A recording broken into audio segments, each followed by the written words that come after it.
वहिनी भाऊजाईला लागलेली अनैतिक संबंधाची सवय. पती कामाला जाताच दोघे जावात तरुणांना आणायच्या घरी. राज्यातच नाही तर देशभरात अशा एक्स्ट्रा मॅरिटल अफेअरच्या घटना घडत आहेत.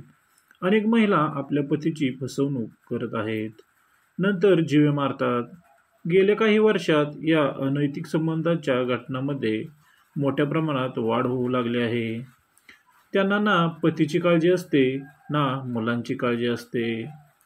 मध्य प्रदेशातील ग्वाल्हेरमध्ये अशीच एक घटना घडली आहे. एकाच गावातील दोन तरुणांच्या पत्नींचं बाहेर अनैतिक संबंध होते.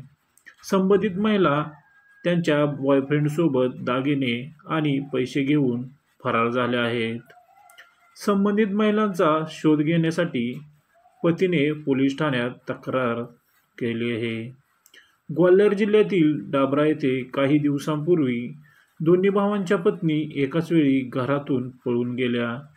त्यापैकी एका महिलेचा पती संतोषने माध्यमांशी बोलताना आपल्या मनातील सल व्यक्त केली. तो म्हणाला की मी आणि माझा धाकटा भाऊ पोटापाण्यासाठी मोलमजुरीचे काम करतो. जेव्हा ते दोघेही मजुरीसाठी जातात तेव्हा दोघांच्याही बायका या प्रेम प्रकरणात कधी अडकल्या हे त्यांनाही कळालं नाही. परंतु 28 जून रोजी पळून गेल्यानंतर त्यांच्या 11 वर्षाच्या मुलाने सांगितलं की तुम्ही दोघे कामावर गेल्यानंतर आई आणि काकू दोन तरुणांना घरी बोलवत असतात. मी एकदा पाहिलं होतं तेव्हा हे कोणाला सांगितलं तर जीवे मारीन अशी धमकी दिली होती. मारहाणीच्या भीतीने मुलाने घरात कसलीच गोष्ट सांगितली नाही.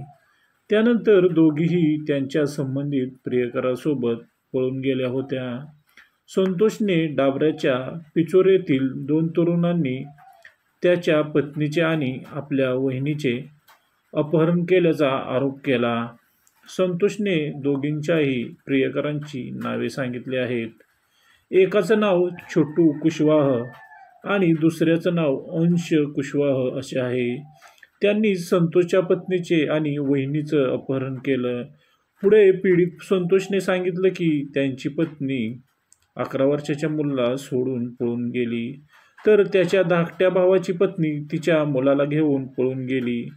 तसेच दोन्ही महिला घरातून सुमारे 2 ते 3 लाख रोख रक्कम आणि सोने चांदी घेऊन पळून गेल्या. दरम्यान आता संबंधित प्रकरणाचा पोलीस शोध घेत आहेत. पोलीस ठाण्याचे प्रभारी यशवंत गोयल यांनी सांगितलं की दोन्ही पतींच्या तक्रारीवरून गुन्हा दाखल करण्यात आलेला आहे.